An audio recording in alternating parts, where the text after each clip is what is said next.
Network for Philippine Studies and the Linangan Art and Culture Network for arranging this event. And I also join them in thanking the New World Academy and the Basis for Actuelle Kunst for facilitating it.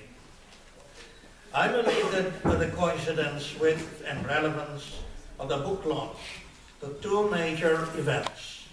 First, the Filipino people continue to celebrate the 150th birth anniversary of Andres Bonifacio, who founded the Katipunan and launched the initial battles of the Philippine Revolution of 1896. Second, the Communist Party of the Philippines is now celebrating the 45th anniversary of its re-establishment under the theoretical guidance of Marxism, Leninism, Mao Zedong thought, or Maoism, in 1968. Continuing the Philippine Revolution encompasses the following books: Foundation for Resuming the Philippine Revolution, Defeating Revisionism, Reformism, and Opportunism, Building Strength Through Struggle, Detention and Defiance Against Dictatorship, and Continuing the Struggle for National and Social Liberation. The contents of these books span the years 1968 to 1990. Available for sale, and the current launch are Foundation for Resuming the Philippine Revolution and Defeating Revisionism, Reformism, and Opportunism. It is fine to have these two books at the same time. They are complementary. The first book presents comprehensively the principles, policies, and program of action of the Communist Party of the Philippines in leading the Filipino people's revolutionary struggle for national liberation and democracy against their barefaced and frontal adversaries, U.S. imperialism, feudalism, and bureaucrat capitalism. The second book shows the adversaries on the flanks declare the death of socialism forever.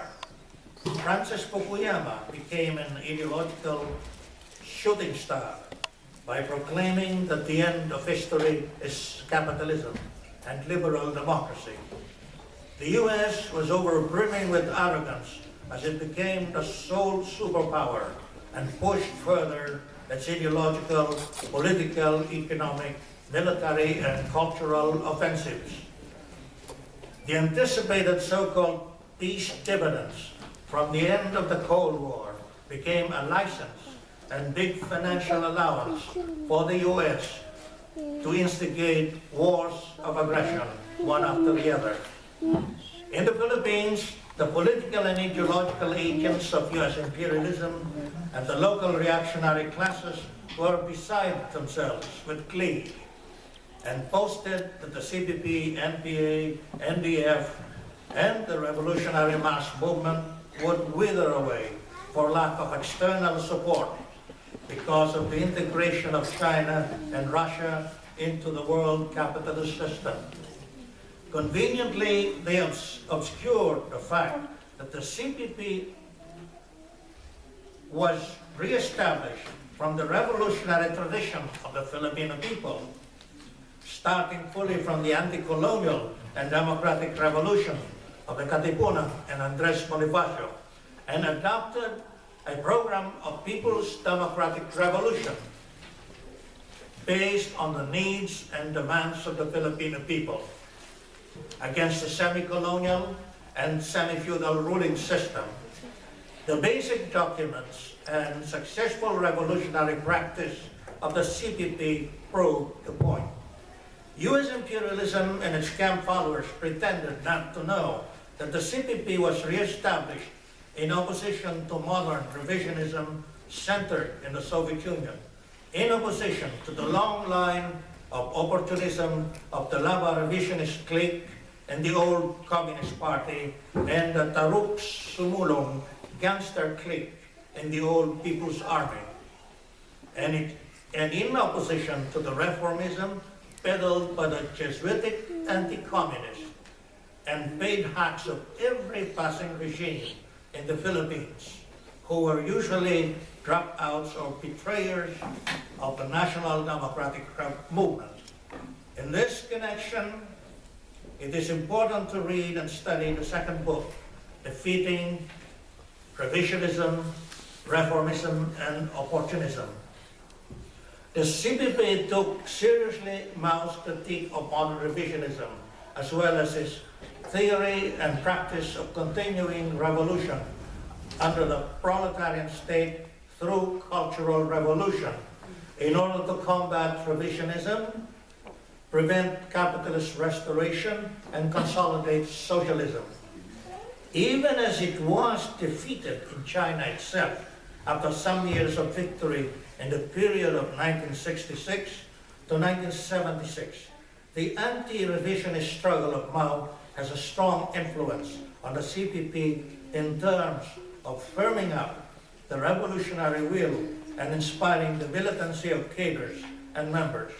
And most importantly, it explains why and how socialist countries, socialist societies degenerate from within and disintegrate without suffering any defeat from an imperialist war of aggression. Capitalist powers now cramps the global ruling circle and hampers the expansion of the prior imperialist powers.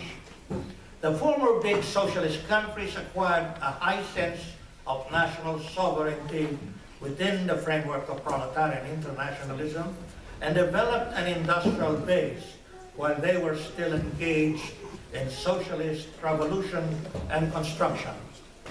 Now, two additional big capitalist powers are competing with the previous imperialist powers. They are nationally willful and have expanded their capitalist base. They now pose an increasingly big problem for U.S. imperialism and the world capitalist system. Many strategic planners and pundits of U.S. imperialism are now most worried about China. They regret that in a big way, the U.S. manufacturing base has been undermined by outsourcing the production of consumer goods to China to take advantage of cheap labor and the Chinese sweatshops. They realized that concentration on the high-end production of big items and the financialization of the U.S. economy cannot compensate for the loss of jobs in the decline of the manufacturing sector. Even as the export income of China belonged in a large part to U.S. and other foreign multinational firms, China has been able to use for its own purposes the foreign exchange holdings of the Chinese central bank to buy treasury securities and thus put the U.S. in debt to China, finance the expansion of Chinese economic activity domestically and externally, increase military expenditures at home, and directly seek out sources of fuel and other raw materials abroad. In the 1990s and in most years of the first decade of the 21st century, the U.S. enjoyed the status of sole superpower and used this to the hilt in waging wars of aggression in the Balkans, in the Middle East, and Central Asia. China and Russia went along with the U.S. in a so-called war on terror in the wake of 9/11, but they have eventually tended to look after their own interests and declared a preference for a multipolar world.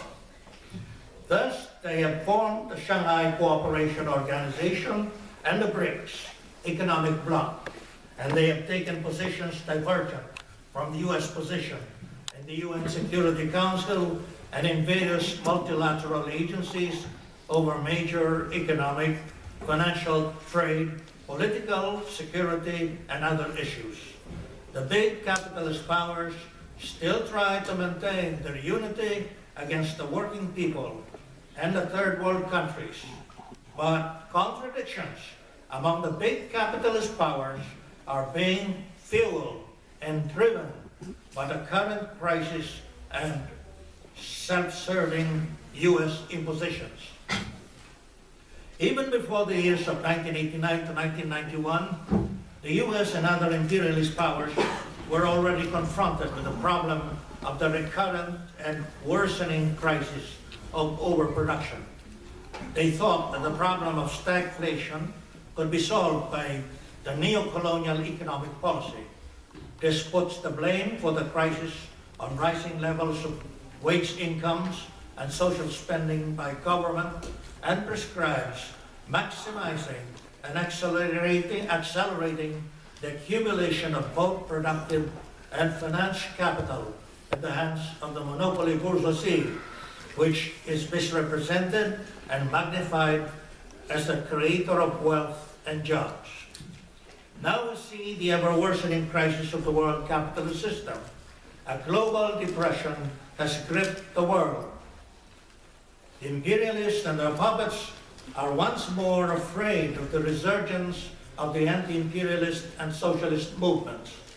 Gone are the days when the ideologues and propagandists of imperialism could boast of capitalism and liberal democracy as the end of history and of socialism as being dead forever. Nowadays, even Pope Francis is strongly critical of capitalism, openly takes a friendly look at a theology of liberation and suggests that communists who do good can also go to heaven.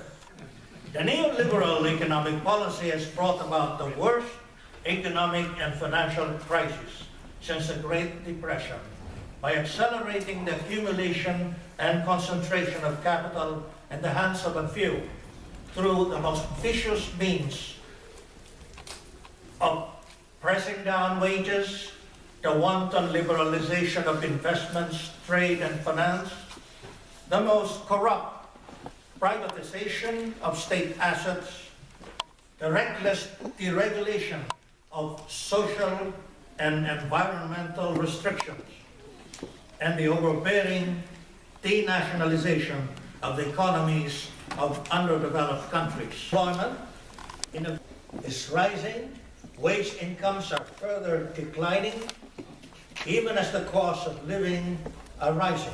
Social services are deteriorating and yet becoming more expensive. As a result of the financial meltdown and economic crisis since 2008, a global economic depression has gripped the entire world, especially the underdeveloped countries. In the Philippines, the export income flow from semi-manufacturers and raw materials has fallen while the costs of imports have risen. Mining is being done all over the country, and the mineral ores extracted are underdeclared and undervalued. The widening trade and budgetary deficits are further increasing the debt burden. The tax burden is increasing, with most of the state revenues going to counterproductive programs and projects. Bureaucratic corruption through the pork barrel system, military overspending, which includes buying military junk from the U.S., and debt service. The U.S. Aquino regime boasts of economic growth in the Philippines, but this is generated by hot money or portfolio investments, which do not result in any real economic growth in terms of industries. These portfolio investments go mainly to the stock market and the money market, and at best encourages the private construction bubble and consumerism of a small part of the population. The lack of genuine land reform and national industrialization keeps the Philippines underdeveloped and impoverished. unemployment has risen abruptly, incomes have